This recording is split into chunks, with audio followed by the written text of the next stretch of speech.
The year is 1969. It is after the entombment of Meher Baba. Finally, most of the people from India are gone. And we get our first chance really to talk to Francis Brabazon and the Mandali. I had not been to India before. Of course I knew of Francis and his work and loved the stories both about him and loved his writing.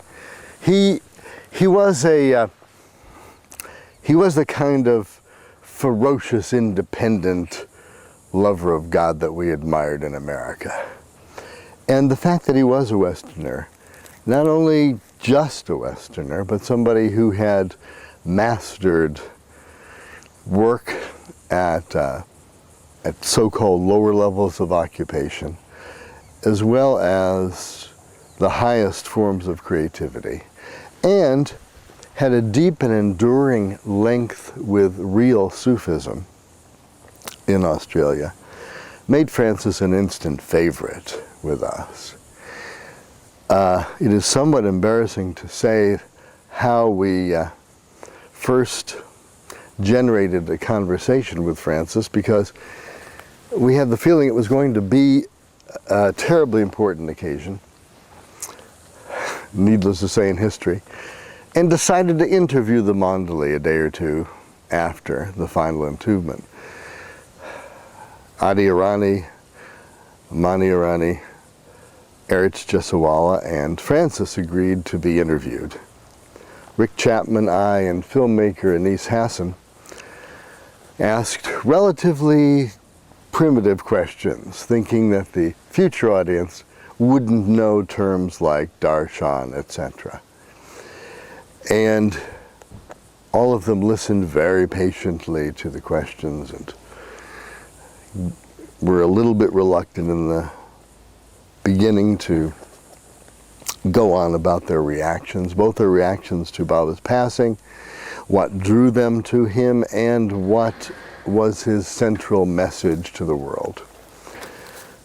Francis was calm, quiet, and I do remember he did what Francis often does. He up-levels an entire conversation. One of our questions was, well, what did Baba mean by in his final declaration about what would happen to him at the end, and particularly his humiliation?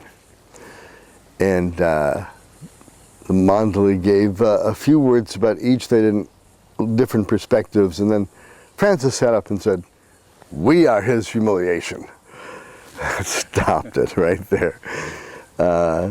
So he was very, very friendly to us, and certainly also when groups returned to India later in 1969 for the darshan that Baba had predicted would be done with him lying down.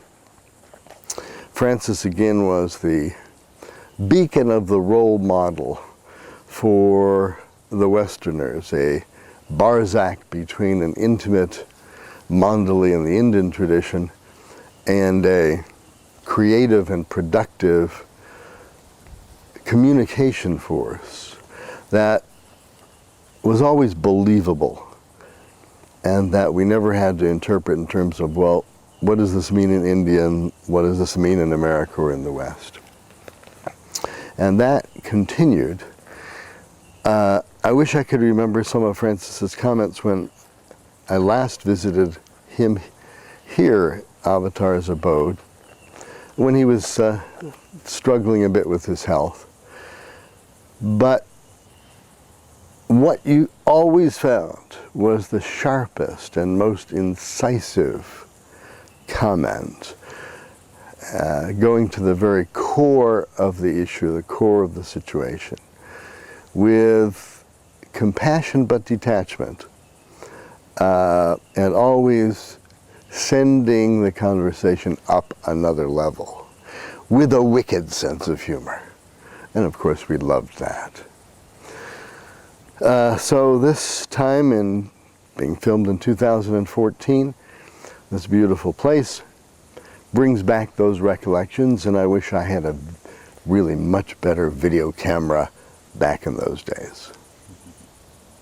we have particular affection with his couplet about the difficulty of the path, where he once wrote, in an obvious complaint to Meher Baba, you told us that on this path there was only pain, and we glibly assented, but now we complain. And it goes on to say we had something heroic in mind. Bloody oaths, having our names on the honor roll of the slain.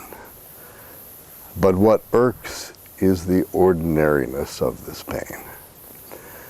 So he went right to the heart of the human condition, the difficulty on the path, and the fact that we really wouldn't have the privilege of being burned at the stake or fed to the lions. But those lions and that stake were inside, could be surmounted, and occasionally God would give us a break. Mircea de Duce had the highest possible affection for Francis. She told us about that and told us how helpful he was to her, and how immediately humbly obedient he was, and how devoted to Meher Baba he was, and that there was not an instant's hesitation for her to believe that if he wished, and if Baba had wished, he could have been the Sufi Murshid of Australia. That is, he had both the humility, the ability to obey, and the spiritual force and devotion, and experience discipline to pull off almost anything that was asked of him. So the Sufis in America have deep affection for Francis, who kind of understood the path in an internal way that resonates to us who have to tread the line between ambitious, ordinary life responsibilities and the depth of those who would bow down and rely completely on the avatar. There'll always be a place for the history of Francis. The fact, it was not lost on us that our home base was San Francisco, that the new Pope of this time, who seems a more favorable force, is named Francis, and that the Sufis have adopted an ambitious outreach program for minority children called Francis in the Schools. Not even St. Francis in the Schools. So I think we take great pleasure in those coincidences.